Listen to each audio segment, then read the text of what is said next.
Perfecto, estamos grabando. Qué gusto estar aquí de nuevo con ustedes para seguir con nuestro curso El legalismo, un ataque contra la gracia y la gloria del Señor. Y esta noche vamos a estudiar juntos la historia que escucharon en el video, la parábola del hijo perdido. Y vamos a ver que en realidad eran dos hijos perdidos.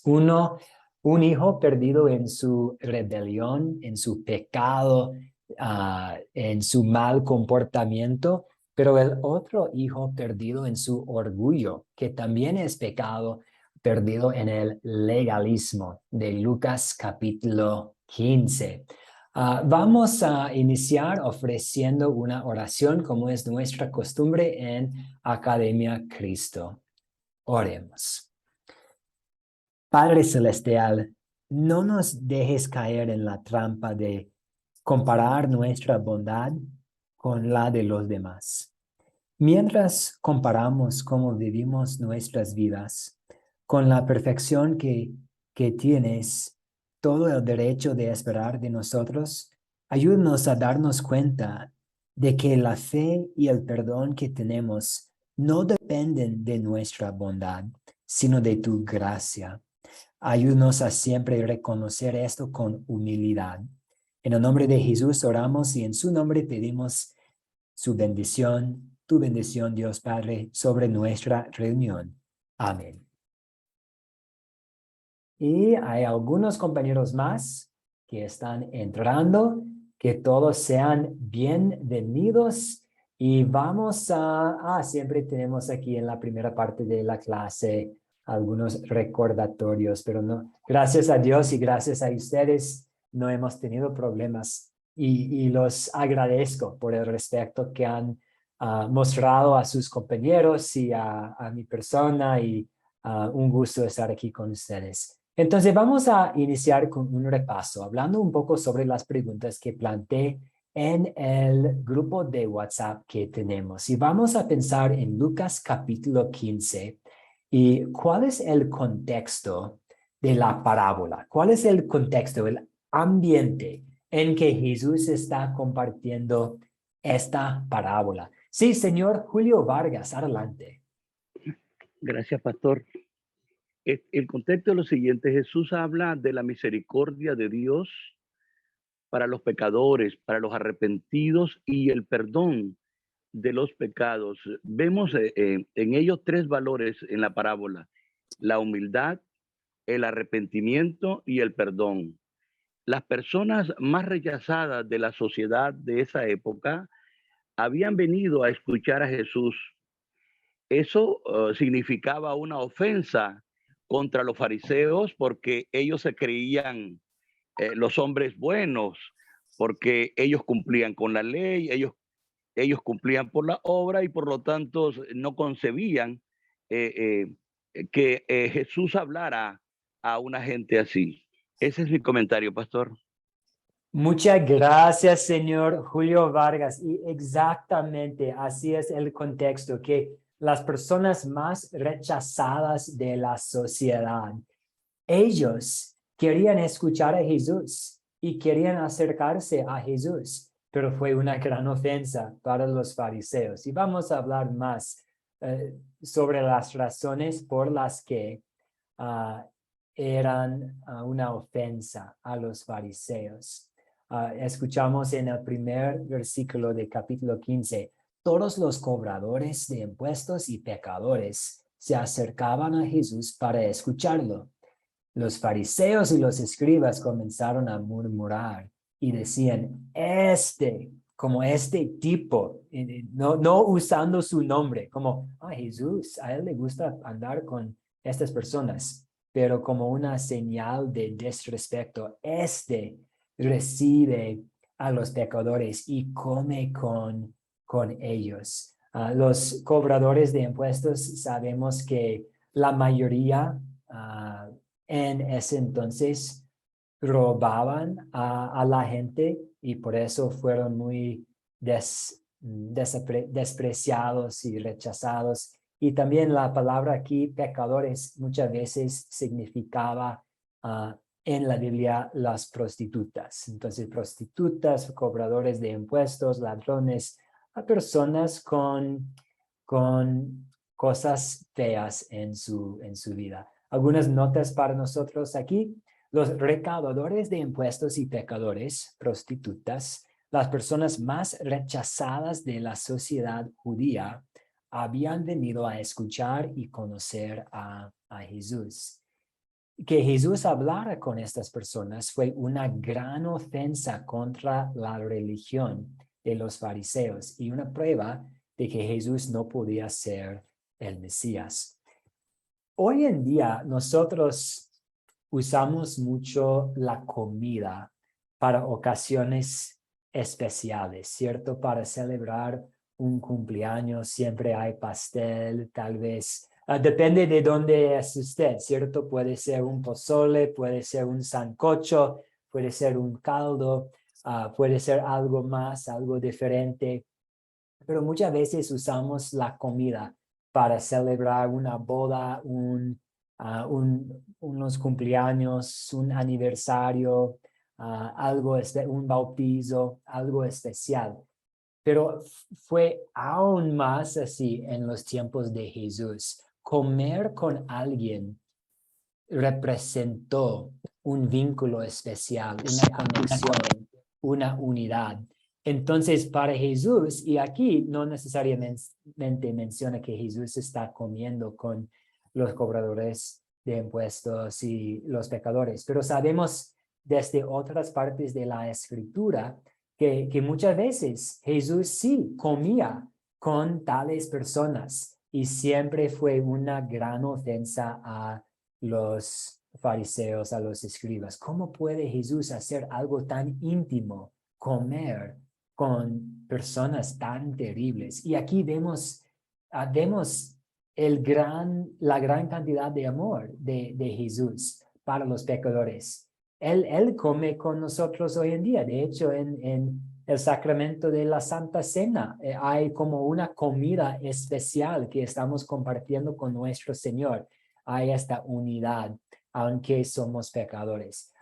Entonces, la próxima pregunta que tenemos, ¿quiénes eran los fariseos y cómo pensaban que iban a ser salvos? ¿Quién puede contarnos un poco sobre los fariseos?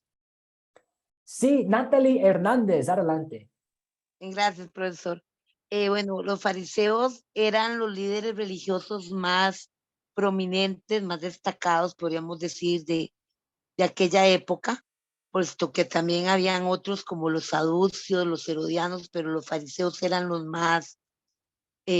principales, por decirlo de alguna forma.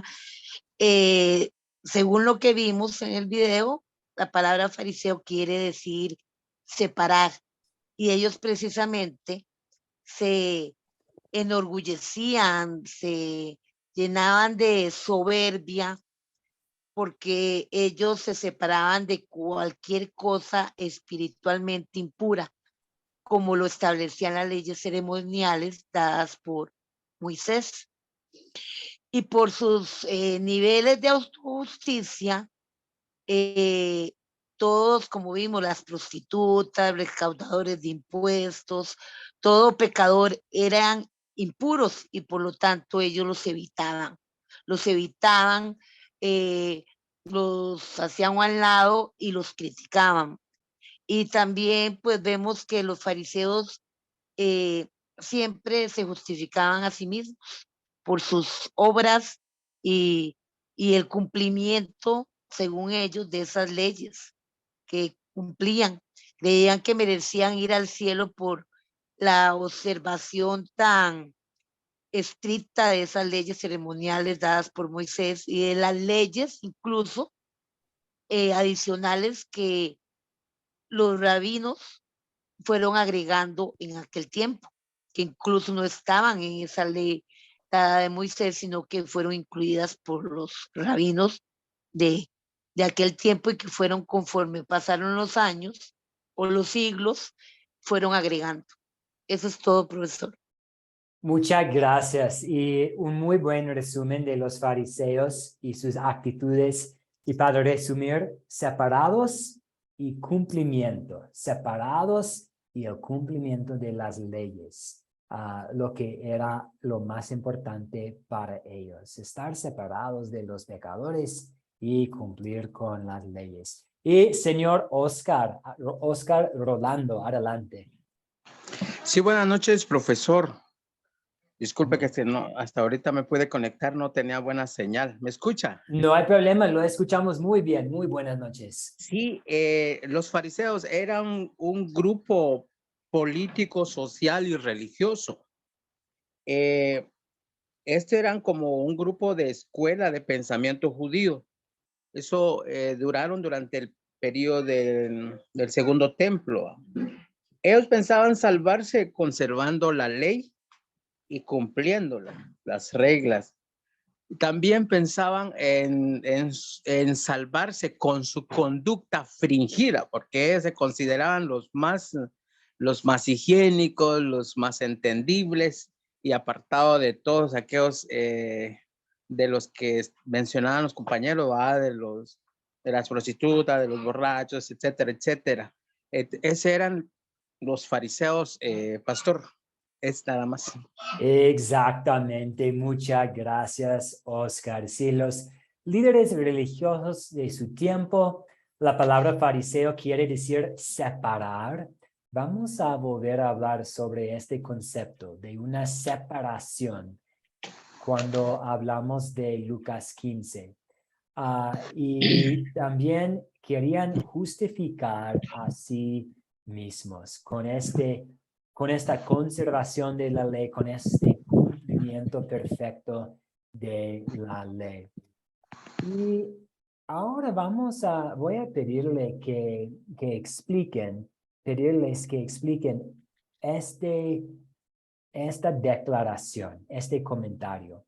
El legalismo exige un grado suficiente de tristeza para calificar para la misericordia de Dios. La idea aquí es que en el legalismo, dentro de una mentalidad legalista, uno tiene que ser lo suficiente triste para poder merecer la misericordia de Dios. ¿Qué opinan ustedes? ¿Es cierto en el legalismo? Y si es cierto, ¿es bien o mal? Y vamos a ver que sí es mal. Entonces, ¿cuáles son los peligros de pensar de esta manera? Que tenemos que demostrar cierta tristeza y lo suficiente tristeza para calificarnos para la misericordia de Dios. Sí, Natalie Hernández, adelante. Bueno, es correcto para los que son legalistas, Sí. pero eso indudablemente es completamente, me atrevo yo a decir, una herejía, puesto que son los méritos de Cristo, su obra, Amén. tanto en su vida de obediencia como lo que hizo en la cruz del Calvario, lo que nos califican ante Dios. No es nuestra tristeza sobre el pecado, que lógicamente un pecador arrepentido tendrá tristeza sobre su pecado, porque ha fallado, ha pecado contra esa gracia que lo ha rescatado, pero no es la tristeza lo que nos califica ante Dios. Por lo tanto, Dios ve ese corazón verdaderamente arrepentido, pero no es sentimientos de tristeza o que yo provoque más tristeza en mi corazón lo que me va a calificar ante Dios y lo que Él va a perdonarme por esa tristeza. Él me perdona por la obra perfecta que hizo su Hijo Jesucristo, la obra que culminó en la cruz del Calvario. Es Amén. Muchas gracias. No podría haberlo dicho mejor. Que es cierto que un cristiano que ha caído en el pecado y lamenta sus pecados va a tener tristeza. Y podemos pensar en Pedro, cuando Pedro negó a conocer a Cristo en la noche de su crucifixión. ¿Qué hizo Pedro? Él lloró. Vemos otros ejemplos en la Biblia de personas con mucha tristeza al pensar en su pecado.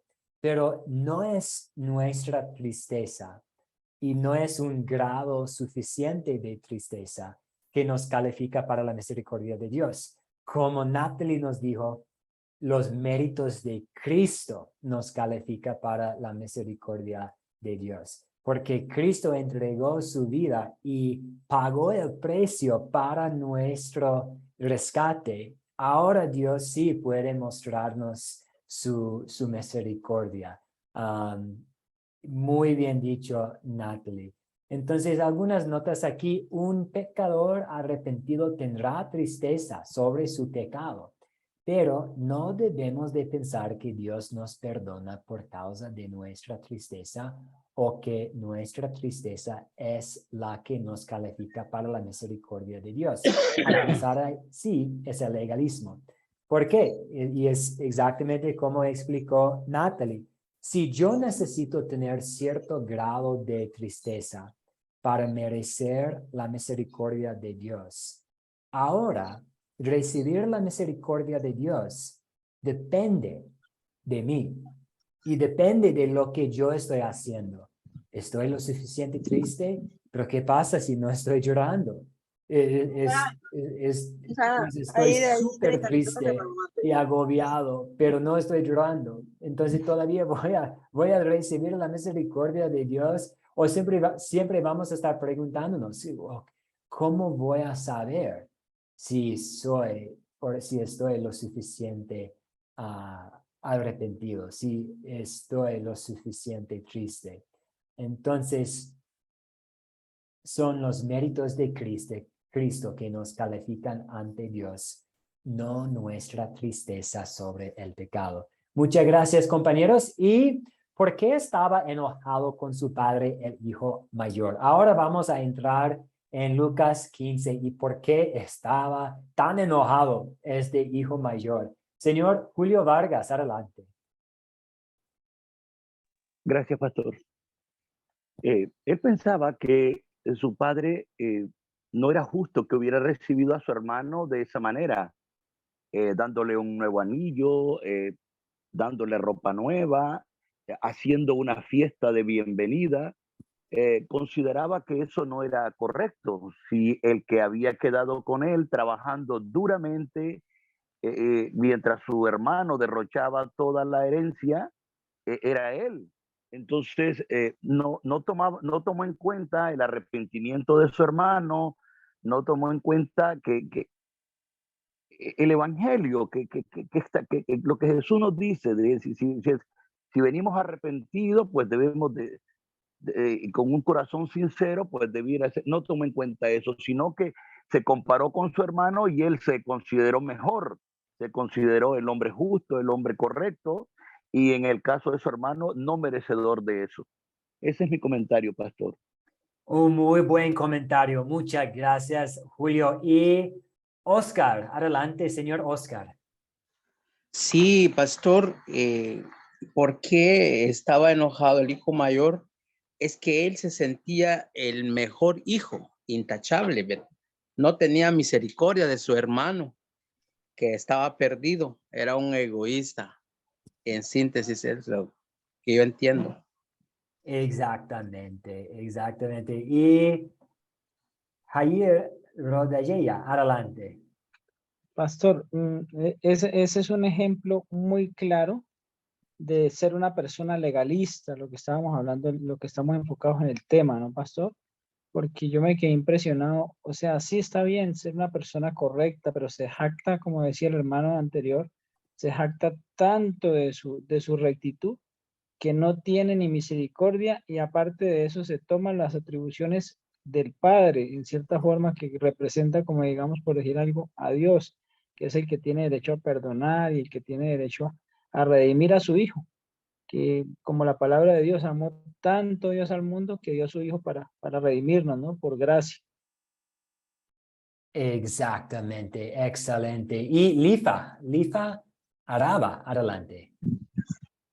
Buenas noches, bendiciones.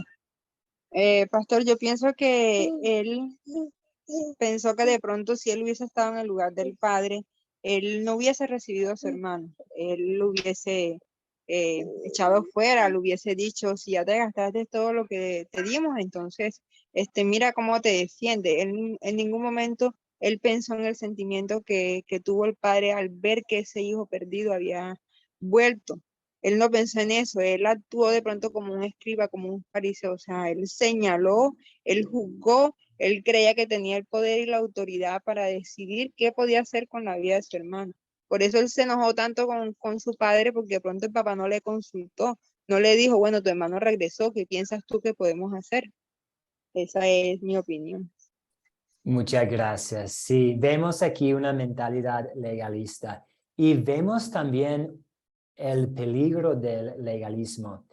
¿Recuerden qué quiere decir fariseo? ¿Qué quiere decir fariseo?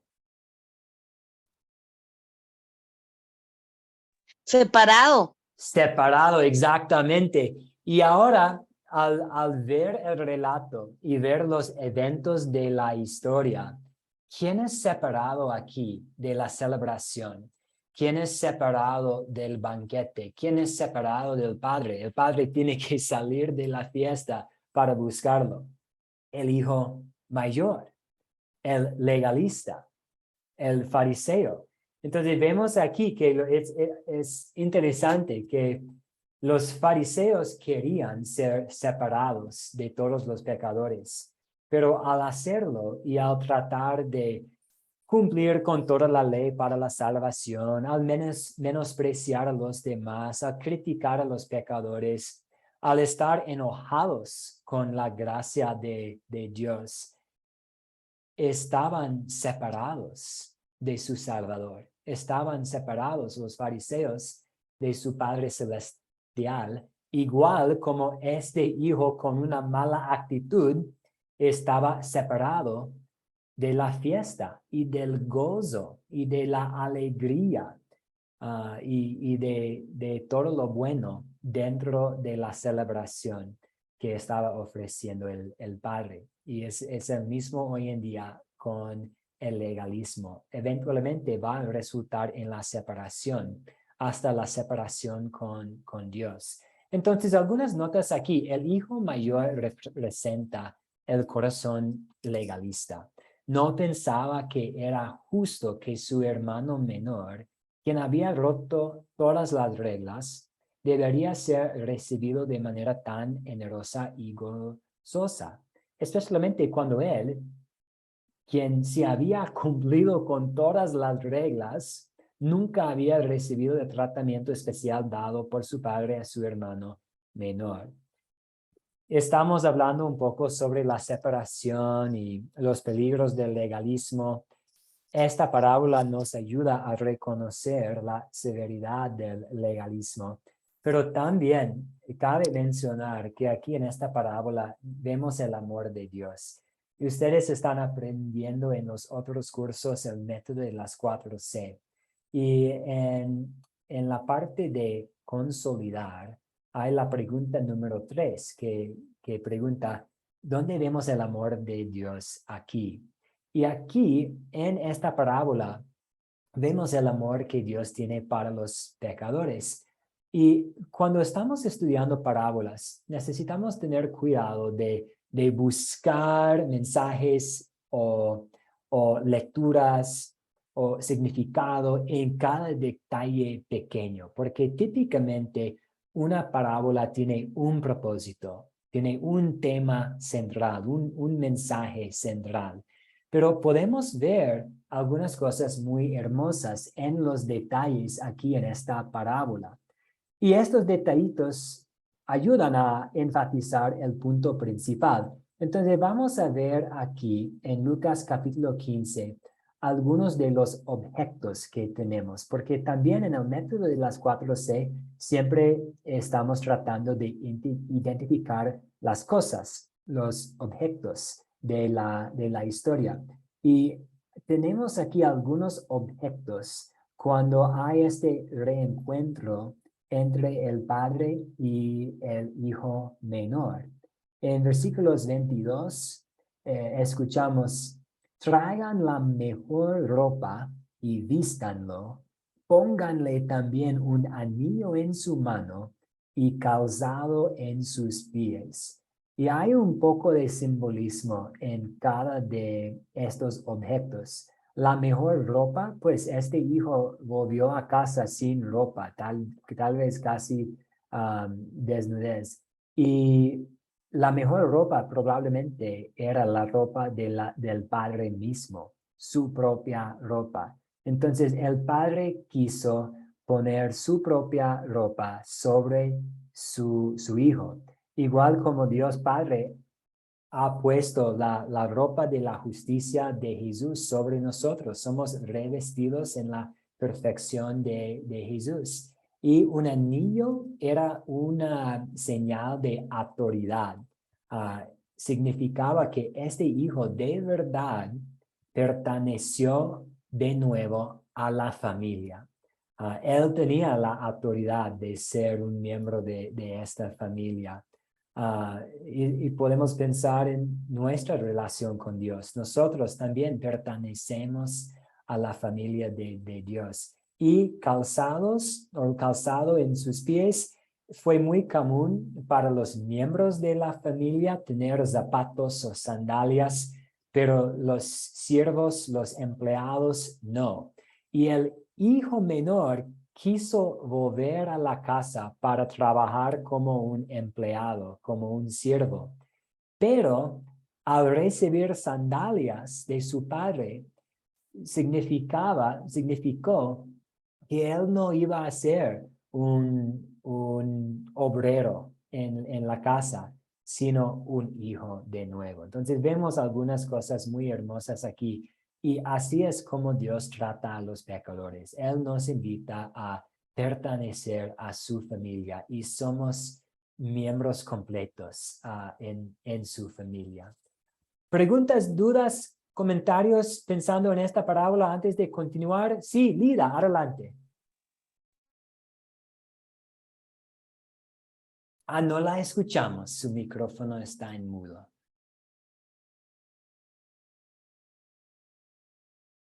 Tal vez levantó la mano anteriormente. Vamos a dar la palabra al señor Julio Vargas. Adelante, Julio.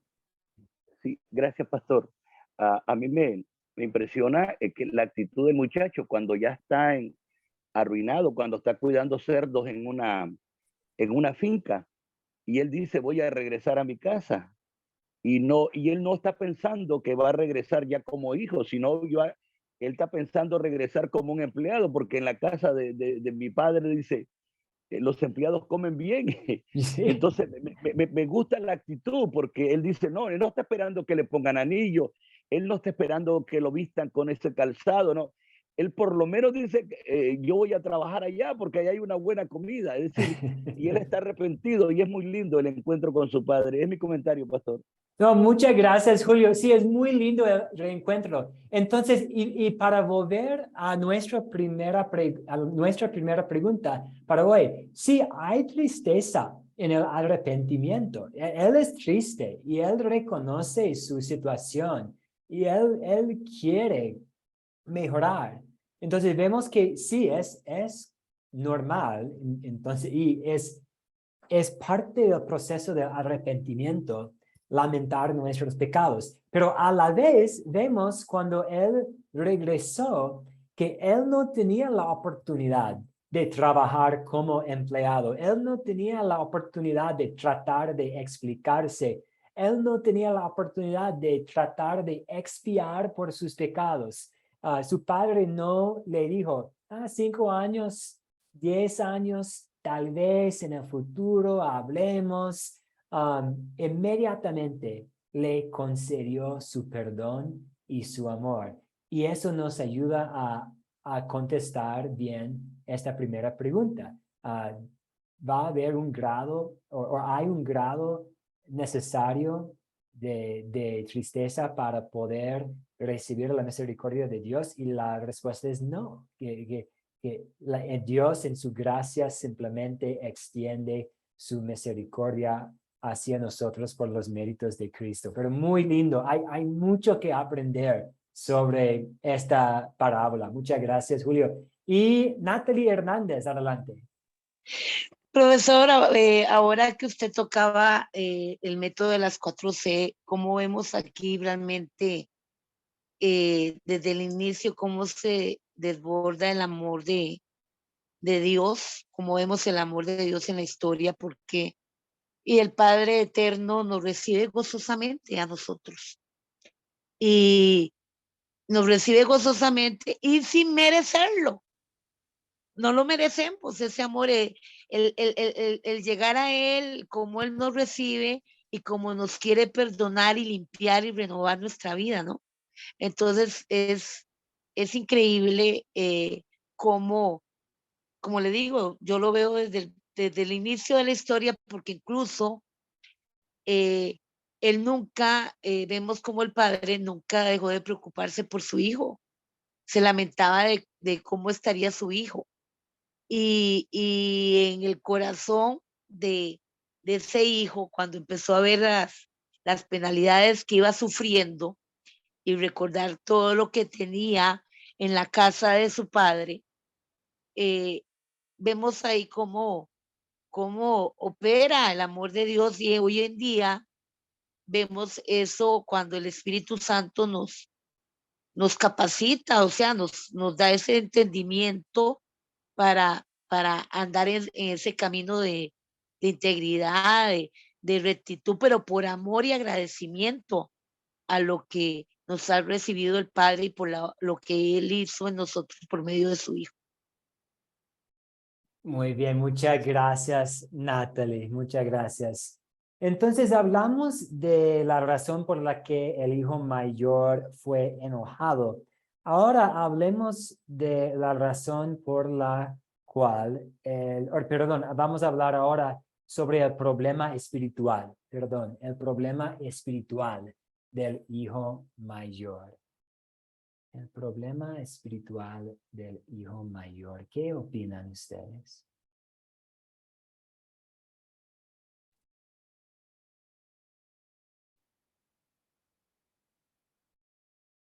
Sí, Natalie, adelante.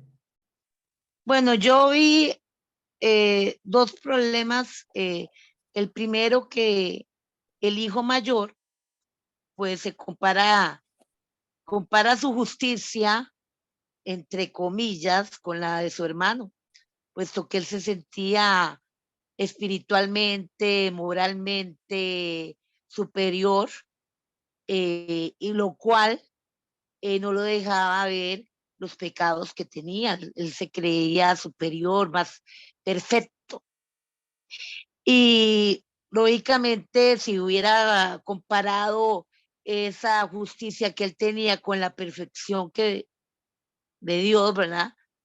Y lo que Él espera de nosotros, se hubiera dado cuenta de la necesidad que Él necesitaba del perdón de Dios, porque tenía pecado.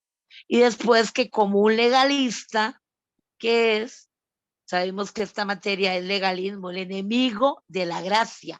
El hijo mayor no entendía la gracia. Entonces, creo que la comparación, el creerse él superior, sería un punto, un problema, y el otro el que no entendía él esa gracia. Él si hubiera entendido esa gracia, también hubiera celebrado y festejado como el padre recibió al hijo menor. Lo hubiera recibido también con gozo y con alegría, porque estaba regresando arrepentido y estaba volviendo al hogar, pero él no entendía esa gracia, y también que él se creía perfecto, superior, justo, moralmente, mucho mejor mejor que su hermano. Eso fue lo que encontré, profesor. Muchas gracias. Y al estudiar este relato, si vamos a ser 100% honestos, necesitamos confesar que a veces, o por lo menos yo necesito confesar que a veces en mi vida he sido como el hijo menor, rebelión, falta de fe, desrespeto, malas decisiones, pero también algunas veces en mi vida he sido también como el hijo mayor, porque tenemos tentaciones, o vamos a enfrentar estas dos tentaciones y siempre va a haber la tentación de caer en ambos lados, en la rebelión, en el orgullo. Y en todo tipo de pecado. Sí, Mayra Alexandra, adelante, buenas noches. Buenas noches, Dios le bendiga a todos. Dice la Biblia, ¿me escucha? Sí, la escuchamos. Dice la Biblia que somos trapo de inmundicia. Somos todos, no importa el pecado, o sea, no importa su pecado, no importa porque como somos trapo de inmundicia, todos los pecados, sea grande o sea pequeño, todos los pecados es el mismo pecado. No importa el tamaño o lo que usted haga. Entonces el mayor, él era egoísta y como a la vez tenía como envidia del hijo menor. Entonces eso no está bien, porque él pensaba que era justo, pero realmente él no era, o sea, no somos ninguno justo, somos todo trapo de inmundicia. Amén. Sí, exacto. Y entonces, no importa si estamos siendo como el hijo menor o el hijo mayor, estamos siendo pecadores y pecaminosos. Pero lo hermoso es que en la parábola, el padre amó tanto a ambos hijos. Vemos el amor del padre para el hijo menor. Traigan la mejor ropa, traigan un anillo, traigan zalandias para él y vamos a tener fiesta. Vamos a tener un buen asado, vamos a matar una vaca para poder celebrar. Pero también el padre demostró amor para el hijo mayor. Él salió de su propia fiesta. Él dejó su lugar en la mesa principal. Descansa, hijo, descansa, que mañana va para el colegio. Él dejó su lugar en el banquete para salir y rogar con alguien con una mala actitud que entrara en la fiesta. Entonces, importante notar cómo el padre demuestra amor a ambos hijos. Ambos hijos son perdidos o eran perdidos, pero el padre ama a ambos. Entonces, ¿cuál fue el problema espiritual del hijo mayor? Comparó su justicia y la de su hermano y sentía moralmente superior, lo cual lo cegaba a sus propios pecados. Como un legalista no entendía la gracia. No importa si tenemos muchos pecados o relativamente pocos, todos necesitamos la gracia de Dios. Lida, veo su mano levantada de nuevo. ¿Desea aportar, Lida? Sí, pastor, la palabra dice, así que el que piensa estar firme, mire que no caiga. Él en ese momento pensaba de pronto estar más cerca del Padre, tener más potestad de juzgar, porque estaba haciendo las cosas bien ciertas, pero mire lo que la palabra dice. Así que el que piensa estar firme, mire que no caiga. Y la palabra nos dice que amemos al prójimo como a nosotros mismos. Él en ese momento, pues, debía haber pensado que era su hermano, que era su sangre y que uno de los mandamientos que Dios nos ha dejado a nosotros que amemos al prójimo. No practicó ninguna de las anteriores. Sí, muchas gracias por esta participación.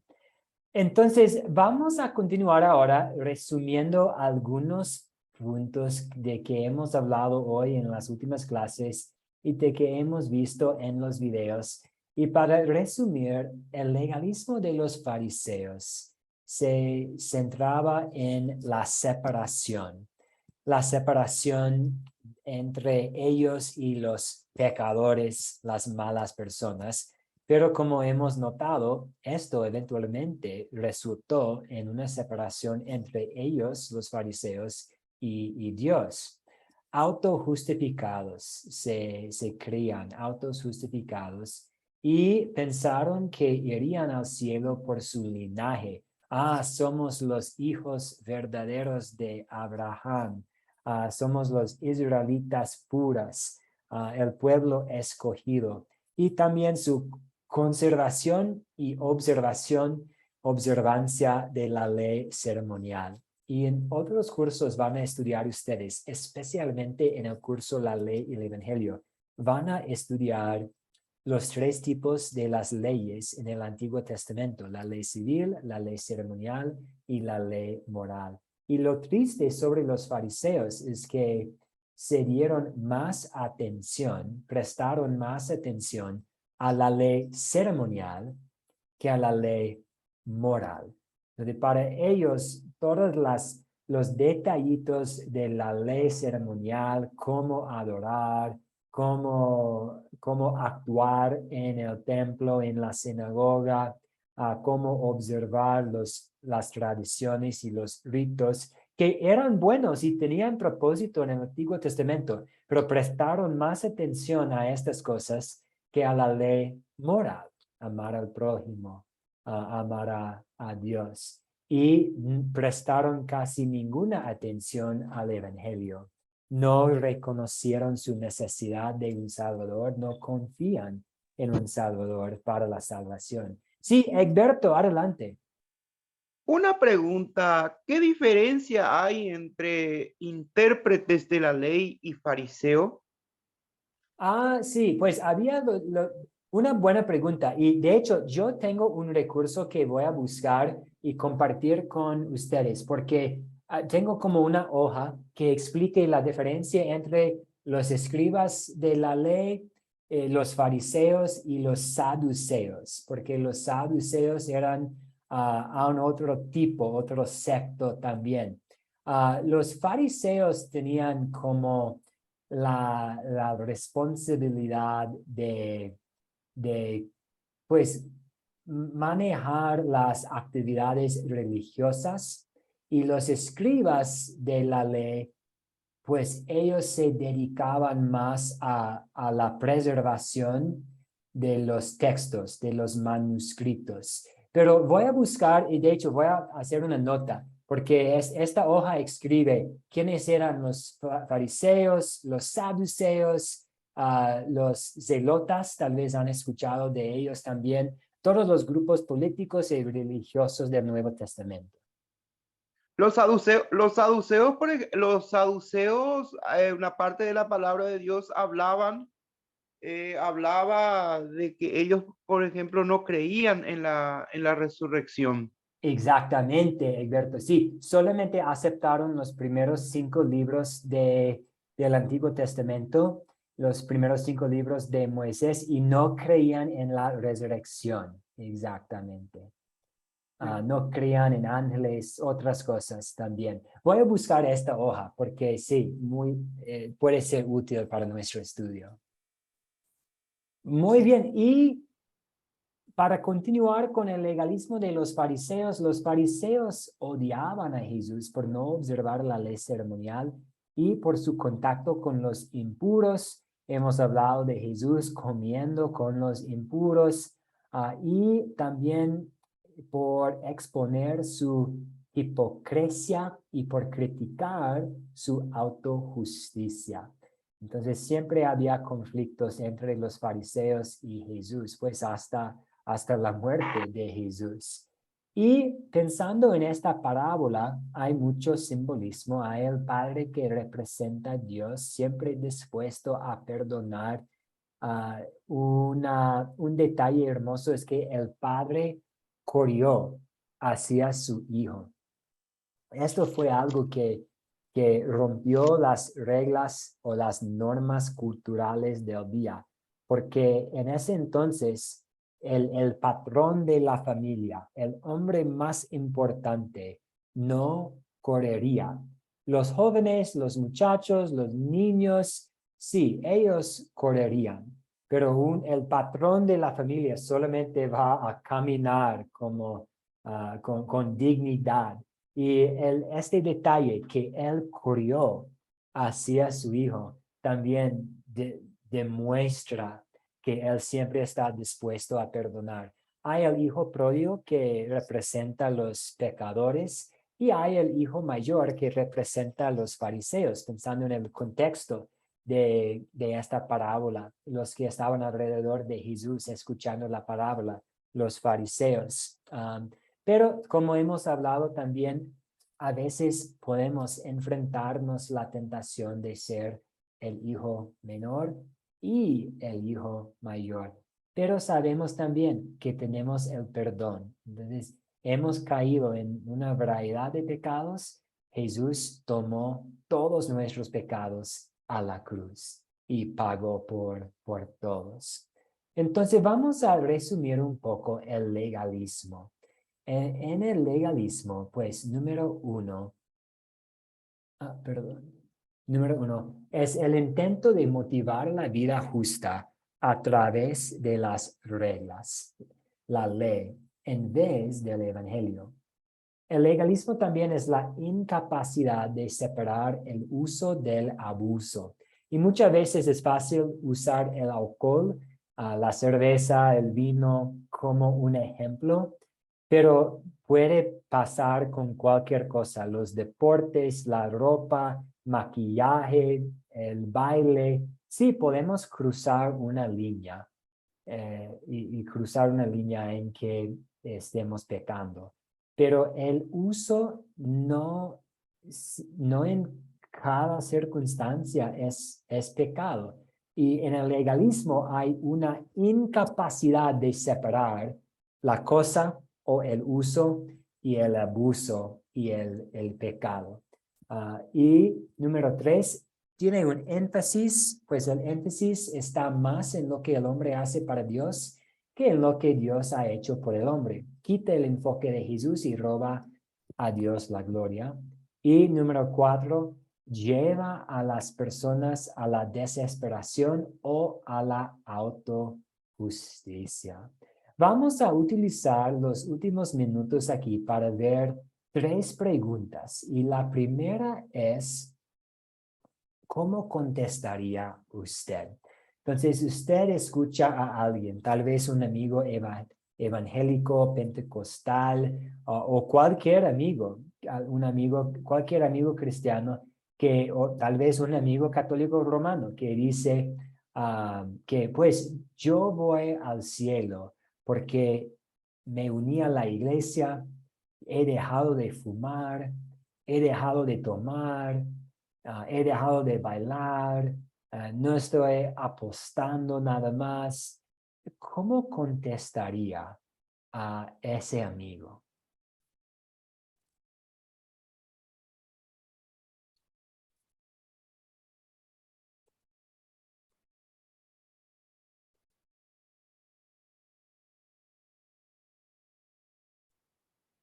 Sí, Lida, adelante. Sí, pastor, buenas noches. Sí, Julio Quinde, adelante. ¿Cómo contestaría a tal amigo? Bueno, eso me pasó a mí ahora poco con una amiga que me estaba contando que ella había acogido a un muchacho porque su mamá había caído presa. Entonces, pero eso le traía inconveniente con el esposo y el esposo se había puesto molesto porque había traído a ese muchacho a la casa. Y ella le había dicho que no debe portarse así porque mira, ya no estamos ganando un escaloncito más al cielo por las buenas obras que ella estaba haciendo con el muchacho. Entonces le digo yo a ella que con las cosas buenas que hagamos nosotros no vamos a ir al cielo, ¿verdad? Porque la Biblia dice que nosotros somos salvos por gracia y no por obra, no por lo que nosotros hagamos. Y la gracia de Dios, ¿verdad? Ese es un regalo que Dios nos da, ¿verdad? Es un regalo inmerecido, ¿verdad? Porque nosotros no merecemos nada más que el infierno, pero Dios nos da este regalo, ¿verdad? ¿Por qué? Porque Él nos ama porque Él ama al pecador, Él ama al perdido. Solamente nosotros tenemos que tener fe solamente nada más en Jesucristo. Esa fue mi contestación, pastor. Muchas gracias. Sí, me gusta como usted plantea como central Jesucristo, la fe y Jesucristo. Egberto, muy buenas noches, adelante. Solo una aportación, ¿no? La palabra de Dios dice que mi palabra no volverá a mí vacía, sino que hará todo lo que yo quiera, a la cual fue enviado. Cuando nosotros predicamos la palabra de Dios, es la acción del Espíritu Santo utilizando nuestra boca. Y la palabra en la persona produce convencimiento, y cuando Él venga, dice, convencerá de pecado, de justicia y de verdad. La acción del Espíritu Santo es lo que hace que la persona haga una reacción de un 180 grados. Por eso es que el Espíritu Santo es el que le convence a la persona en el error en el cual está. Muchas gracias. Y queremos ver en nuestras vidas un cambio de dirección de 180 grados, ¿cierto? Pero necesitamos reconocer quién produce este cambio y quién produce el fruto dentro de nosotros. Es el Espíritu Santo trabajando en nosotros por el poder del Evangelio. Entonces nosotros no podemos tomar el crédito, pero sí podemos decir que, qué bueno que usted ha dejado de tomar en exceso. Qué bueno que ahora usted está yendo a la iglesia. Pero estas cosas lo hacen posible que usted esté en el cielo. Entonces, algunas ideas aquí para responder. Tal vez puede ser útil empezar con la pregunta, ¿y qué de Cristo? ¿Dónde cabe Cristo en todo esto?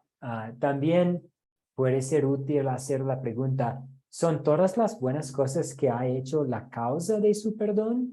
¿O simplemente pruebas de un corazón agradecido? Como Egberto dijo, que sí, el Espíritu Santo va a producir fruto y nosotros vamos a hacer buenas obras en gratitud al ser agradecidos a Dios. Pero estas buenas cosas que estamos haciendo, estudiando en vivo los lunes y miércoles, amando a nuestros prójimos, siendo pacientes con todos, cuidando la familia, trabajando duro, siendo honestos. Estas cosas hacemos en gratitud y estas cosas no son la causa de nuestro perdón. Y en conversaciones como esta, el enfoque siempre tiene que estar en Jesús y no en nosotros mismos.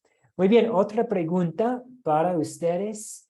¿Cómo nos deja vulnerables espiritualmente el legalismo? Y ya hemos hablado, pero es importante recordar cómo nos deja vulnerables espiritualmente el legalismo.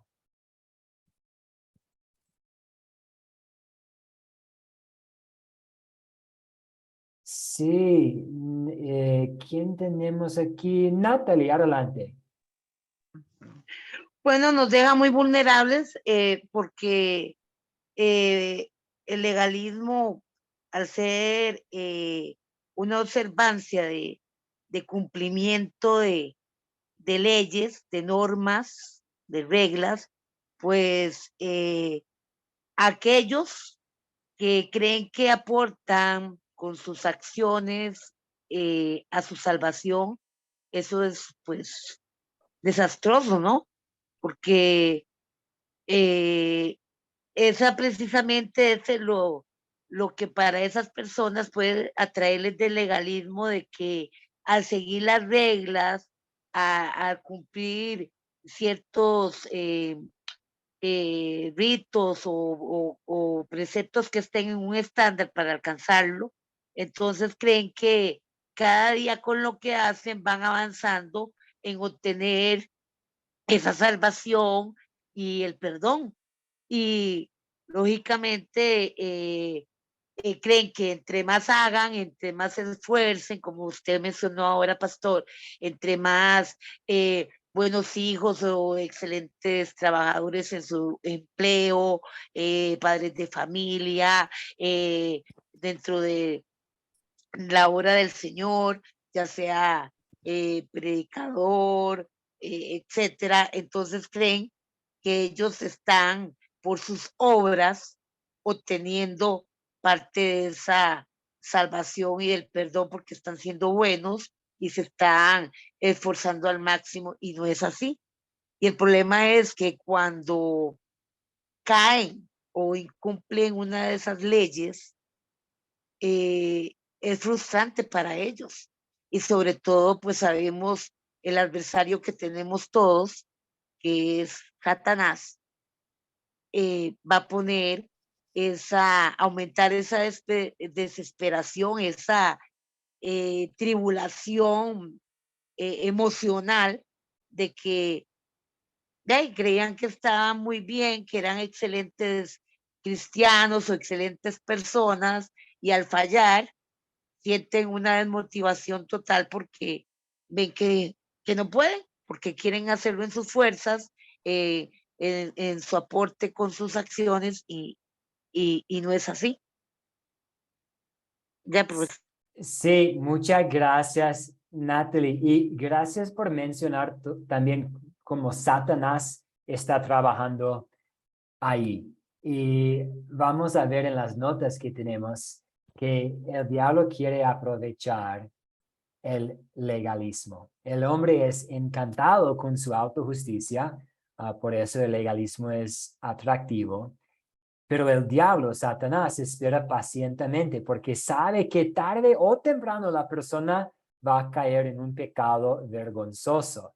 Entonces, aquí también es el problema. Si alguien está confiando en su buen comportamiento, en su buena vida, ¿qué pasaría cuando a esta persona eventualmente cae en un pecado muy vergonzoso? La persona puede caer en la desesperación, pues yo no soy un creyente. ¿Cómo puedo ser un creyente yo? Y el diablo va a usar esta situación para quitar la fe de una persona, para hacer caer una persona en tantas dudas que deja su confianza en Cristo. El diablo también le convence que no tienes lo que se necesita para ser cristiano, pues ya hablamos de eso, pero la solución que tenemos es la gracia de Dios encontrado en el Evangelio. Entonces, si confiamos en Dios en lugar de nosotros, hay esperanza. Si confiamos en Cristo en lugar en la confianza de Cristo, la justicia de Cristo, en lugar de la justicia nuestra, somos salvos, somos seguros. Y la última pregunta para esta noche antes de cerrar, ¿cuál es el faraísmo hoy en día? ¿Cómo podemos ver la mentalidad de los fariseos hoy en día a nuestro alrededor? Y voy a compartir algunos puntos aquí. Cuando se siente moral o espiritualmente superior a otras personas, cuando se olvida que necesitamos el perdón tanto como el más vil de los pecadores. Y queremos tener esta actitud de Pablo, ¿cierto? Que yo soy el peor pecador de todos. Importante también recordar que somos santos a la vista de Dios al ser revestidos en Cristo, pero es importante reconocer que todos han pecado, incluso nosotros. También podemos ver la actitud de los fariseos hoy en día cuando el énfasis cuando el énfasis está en lo que hace para Dios en vez de lo que Dios ha hecho por nosotros, cuando motivamos por la ley en vez del evangelio, o cuando agregamos a las escrituras exigiendo hacer reglas lo que no exige la Biblia. Y en esta hoja que prometí compartir con ustedes, que habla de los fariseos, los saduceos, creo que también habla del número, y no me acuerdo en este momento, el número de reglas que los fariseos agregaron a la ley. Entonces, ellos crearon aún más reglas y pidieron obediencia a estas reglas para la salvación. Y vamos a tener este número en la hoja. Voy a buscar la hoja y compartirla con ustedes. Sí, Natalie, adelante. Perdone, profesor, es que el tercer punto no lo tengo un poco claro. O sea, cuando motivamos por la ley en vez del evangelio, la ley sabemos que nos pone como en un espejo, ¿no? Nos Sí, muestra nuestro pecado. Entonces la ley nos muestra que necesitamos perdón, que somos pecadores. Entonces, hay que hiciera como, disculpe que no sé, me confundí un poquito. no, una muy buena pregunta. Y es que la ley sí funciona como espejo, nos muestra nuestros pecados y nuestra necesidad de un Salvador. La ley también funciona como un freno para frenar la naturaleza con las amenazas de castigo. No voy a cometer tal delito porque va a haber tal consecuencia, o no voy a tratar de no pecar porque tengo miedo de Dios. Entonces la ley funciona como freno en este aspecto, y la ley también funciona como guía para guiarnos en actos de gratitud, para guiarnos en buenas vidas. Bueno, en eso ya, bueno, perdón, yo ya vi, digamos, en los sacramentos, el profesor Philip, bueno, esa guía espiritual para los que ya somos creyentes, pero en el caso de en una evangelización o cuando llevamos el mensaje de las buenas noticias, esa ley la mostramos para enseñarle a aquella persona que está en pecado. Entonces, es la confusión que ahí yo tengo. ¿Cómo motivamos? Dice, cuando motivamos por la ley en vez del evangelio. Sí, y aquí el legalismo quiere motivar a alguien a hacer buenas obras con la ley, con amenazas o en lugar del evangelio. Entonces, lo ideal y lo bíblico es que nosotros somos motivados a hacer buenas obras por el evangelio. Entonces, Jesús, pues tú has hecho todo lo necesario para salvarme. Jesús, tú en la cruz pagaste por todos mis pecados. ¿Cómo puedo servirte? Ahora sí, ya Sí. entendí, ya capté el punto, gracias. Perfecto. Sí, y eso es lo ideal, que el evangelio sea la motivación en lugar de la ley. La ley es importante, pero queremos que la motivación viene de escuchar las buenas noticias. Muy bien, excelente, queridos compañeros en la fe, queridos compañeros en el evangelio. Ya estamos aquí en el final de nuestra clase para esta noche. Voy a compartir esta noche, cuando esté lista, la grabación de hoy y también la grabación de esta mañana. Y voy a compartir también la tarea. La hojita, profesor. Y la hojita, sí. Necesito buscar la hojita sobre los grupos y también la tarea para el lunes. Y nos vemos con el favor de Dios el día lunes. Muchas bendiciones a todos. Vamos a cerrar con una oración. Jesucristo, nuestro Señor y Salvador, te damos gracias por este día, por esta oportunidad que hayamos tenido para estar juntos en tu palabra, y te damos gracias por tu palabra y las palabras y las parábolas que compartiste durante tu vida y tu ministerio. Tu palabra y tus palabras que nos ayudan a ver tu amor para con nosotros, para con todos los pecadores. Te damos gracias por la vida perfecta que llevaste en nuestro lugar y por haber tomado el castigo que nosotros merecemos sobre ti mismo. Ahora pedimos tu paz esta noche y pedimos también tu protección para nosotros y para nuestros seres queridos. Y te pedimos que mañana tengamos otra oportunidad para vivir para ti en gratitud motivados por tus buenas noticias, por el Evangelio. Pedimos todo esto, Jesús, en tu santo nombre. Amén. Amén. Muchas gracias, pastor. A usted, muchas gracias a usted y a todos, y que todos Muchas descansen gracias. muy bien y Gracias. tengan una Feliz muy noche. linda noche. Feliz Bendiciones a noche, todas muchas y todos. gracias. Gracias, que descansen muy bien. Muchas bendiciones a todos. Amén, igual. Bendiciones, pastor. Gracias, buenas noches. Chao, chao. Voy a recordar la hojita y las grabaciones.